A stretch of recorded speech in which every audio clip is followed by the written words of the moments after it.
আসসালামু আলাইকুম। আজকে আমাদের সঙ্গে আছেন দীর্ঘদিন তিনি রাজশাহীর আম নিয়ে কাজ করেন। তিনি রাজশাহীর সন্তান। ওনার দীর্ঘদিনের অভিজ্ঞতা এই আমের ব্যবসার সাথে, আমের সাথে উনি আমের খুঁটিনাটি সব কিছু উনি জানেন। আমরা আজকে ওনার থেকে আম সম্পর্কে বিভিন্ন তথ্য জানবো।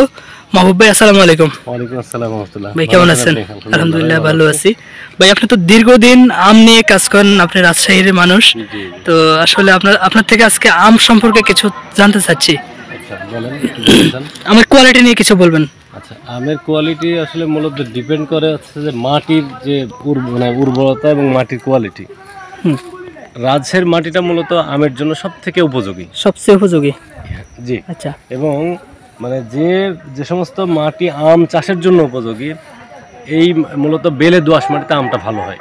আচ্ছা। এবং সেক্ষেত্রে আমরা মানে পদ্মা নদীর পাড়ে আমাদের রাজশাহীটা, এটা হওয়ার কারণে আমাদের এই অঞ্চলে মাটি কিন্তু বেলে দোআঁশ মাটি, যার ফলে বরাবর আমের ঐতিহ্য হিসাবে আমাদের এই রাজশাহীর বাঘা বা রাজশাহী অঞ্চলের আমের মানে সুমিষ্টতা অনেক বেশি। আচ্ছা, কোন আমটা সবচেয়ে বেশি মিষ্টি?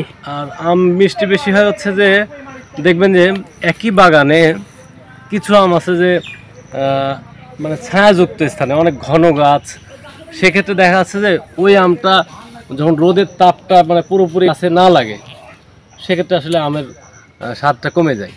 আর যদি একটা গাছ দেখবেন যে চারিদিকে মানে রৌদ্রোজ্জ্বল আবহাওয়া বা সব কিছু মিলে একটু মানে ফাঁকা ফাঁকা, যে গাছগুলো, যে বাগানের আমের গাছগুলো সাধারণত একটু ফাঁকা হয়, মানে একটা দূরত্ব মানে রেখে গাছগুলো হয়, বাগান হয়, এই আমগুলো বেশি মিষ্টি হয়। বেশি মিষ্টি হয়। হিমসাগর তো সবাই পছন্দ করে, খুবই মিষ্টি আম। এটা আমাদের ঐতিহ্যগত মানে রাজশাহীর সব থেকে বেশি সুনাম যেটা, সেটা হিমসাগর। আমাদের মূলত এই অঞ্চলে যেটা, এটার নাম মূলত খিরসাপাতি। খিরসাপাতি, কিন্তু এটা বিশেষ করে আপনাদের বিভিন্ন অঞ্চলে এটা হিমসাগর নামে এখন পরিচিত হয়ে গেছে। মূলত এটা আমাদের ঐতিহ্যগতভাবে খিরসাপাতি আম। আচ্ছা। তো এবং খিরসাপাতি আমের একটা বৈশিষ্ট্য হচ্ছে যে অল্প পাকাতেও খেতে পারবেন, ভালো লাগবে, বেশি পাকলেও ভালো লাগে, আবার মনে করেন যে একেবারে মানে মধ্যম পাকা যেটা বলে, সেটা সব থেকে বেশি মজার, বেশি মজা। আচ্ছা, একটা বিষয় নিয়ে সবাই একটা বিতর্ক, এবং টিকসই আম। আচ্ছা, একটা বিষয় নিয়ে সবার একটা বিতর্ক, সেটা হচ্ছে ভাই এই যে আমের যে দাম নিয়ে, বাজারে এক দাম, যারা অনলাইনে বিক্রি করে সেখানে একটু দাম বেশি, এটার কারণটা সঠিক কারণটা কি? এটা অনলাইনের ক্ষেত্রে যেটা হয়, অনলাইনে যারা কেনেন সাধারণত মানে একটু বেশি টাকা দিয়ে কেনেন। এটার কারণ হচ্ছে যে ওনারা চায় যে কোয়ালিটিটা ভালো হোক, আর যখন কোয়ালিটি ভালোটা মানে ভালো কোয়ালিটির আম নিতেছে, তখন যেটা হয় আমাদের আমটা বাছাই করে দিতে হয়। আচ্ছা। আর আম বাছাইয়ের ক্ষেত্রে হয় কি, যখন বাগান মালিকের কাছ থেকে আমরা আমটা কিনছি, তখন সেরা আমটা আমাদের কেনা লাগে। আর সেরা আম যখন কিনতে যাই, তখন বাগান মালিকও কিছুটা বেঁকে বসে যে ভাই আমি আপনাকে একদম সেরা আমটা দিব, বাট দামটা বেশি দিতে হবে ভাই। আচ্ছা। এবং আম এটা কিন্তু শুধু সাইজের উপর আমের স্বাদ কিন্তু ডিপেন্ডেন্ট না।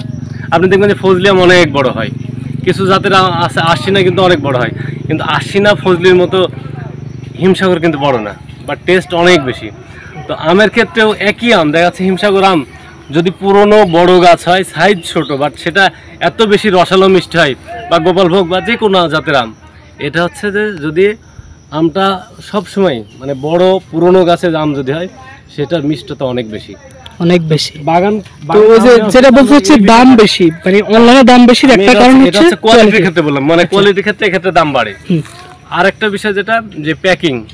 আপনার কুরিয়ারে যখন আমরা একটা আম বুকিং দিই বা যে কোনো প্রোডাক্ট বুকিং দিই, তখন প্যাকিং একটা খরচ থাকে। সাধারণত প্রথমে একটা ক্যারেট লাগে বা আমের ঝুড়ি যেটা। তো এই ক্যারেটের ক্ষেত্রে দেখা যাচ্ছে যে আমি যদি 20 কেজি আম আপনাদেরকে পাঠাই, মোটামুটি প্যাকিং খরচ টোটালি প্রায় 200 টাকা প্লাস হয়ে যায়। এর সাথে ধরেন যে কস্টিং থাকে, কুরিয়ারে নিয়ে যাওয়া, ভ্যান ভাড়া, আরও অন্যান্য আনুষঙ্গিক যে খরচ এগুলো থাকে। এরপরে হচ্ছে আমটা যখন ক্যারেট মানে প্যাকিং করা হয়, সেক্ষেত্রে লেবার কস্ট থাকে। সব মিলে যখন অনলাইনে কুরিয়ারে দেওয়া হয়, সেটা স্পেশালি প্যাকিং করা হয়, সেটা ওই ক্যারেট বা ঝুড়িটা একটা বস্তার মধ্যে মানে ঢোকাই দিয়ে সেটা সেলাই করে দেওয়া হয়।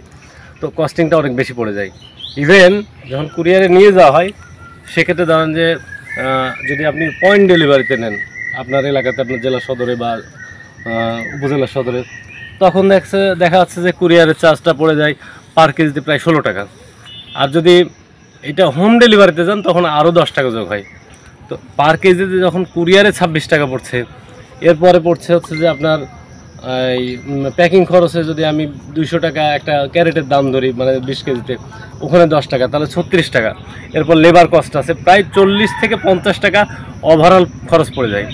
যেটা অফলাইনের ক্ষেত্রে যেটা হয়, যে ক্যারেটে পাঠানো হচ্ছে কোনো আড়তে, সেটা ওই ক্যারেটটা আবার ব্যাক আসে, কিন্তু আপনাদের ক্ষেত্রে তো আসলে এটা ব্যাক নেই না, এটা আপনারা ব্যবহার করেন, যার ফলে খরচটা বেশি পড়ে যায়।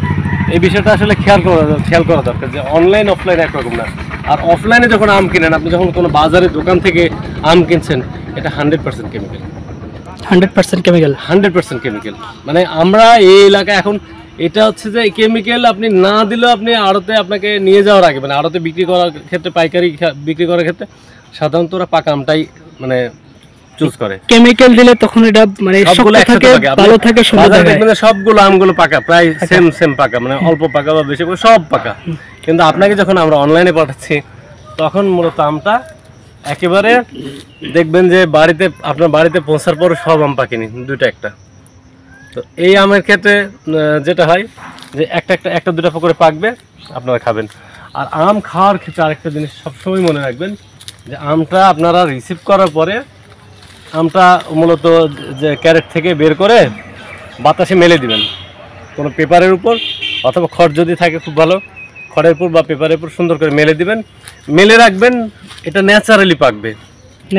ন্যাচারালি যখন একটু মানে ভালো পাকা খাবেন, আবার অল্প পাকা খেলে কিন্তু বলবেন যে টক, একটা খাওয়ার ক্ষেত্রে বলবেন যে ভাই টক হয়ে গেছে আম, এটা আসলে ঠিক না। আপনি আমটা পরিপক্ক একদম ফুললি পাকার পরে খাবেন, খেতে ভালো লাগবে। এবং আমটা যদি মনে করেন যে আপনার ফ্রিজে একদিন রাখেন বা একবেলা রাখেন, ঠান্ডা করে খান, আরো মজাদার। তার কিছু জানার থেকে আচ্ছা ভাই, তো শেষ পর্যন্ত সবার একটা প্রশ্ন বেশি সেটা হচ্ছে এই যে আম্রপালি আমটা কবে আসবে? আম্রপালি আমটা মূলত হচ্ছে যে জুন মাসের ফার্স্ট উইকের দিকে, ওভারঅল অর্থাৎ ওই জুন মাসের 7 তারিখ 5 তারিখ সে সময় আম্রপালি আসবে। জি জি ইনশাআল্লাহ। ঠিক আছে মাহবুব ভাই, আপনাকে অসংখ্য ধন্যবাদ আমাকে সময় দেওয়ার জন্য। আপনার যারা শুভাকাঙ্ক্ষী আছে তাদেরকে আসসালামু আলাইকুম। সালাম। তো সবাইকে অসংখ্য ধন্যবাদ আমাদের সঙ্গে থাকার জন্য। আর আমরা কিন্তু এই সরাসরি রাজশাহী থেকে, সাতক্ষীরা এবং বিভিন্ন অঞ্চল থেকে আমরা একদম পিওর ফরমালিন মুক্ত আম আমরা সারা দেশে কুরিয়ারের মাধ্যমে হোম ডেলিভারি করে থাকি। তো যারা অর্ডার করতে চান, যেখান থেকে অর্ডার করবেন, দেশ এবং প্রবাস থেকে, শুধুমাত্র অর্ডার করে আপনার ঠিকানা দিয়ে দিবেন, মোবাইল নাম্বার দিয়ে দিবেন, কুরিয়ার ডেলিভারি ম্যান আপনার দেওয়ার ঠিকানায় আম নিয়ে পৌঁছে যাবেন ইনশাআল্লাহ। তো সবাই ভালো থাকুন, সুস্থ থাকুন, আসসালামু আলাইকুম।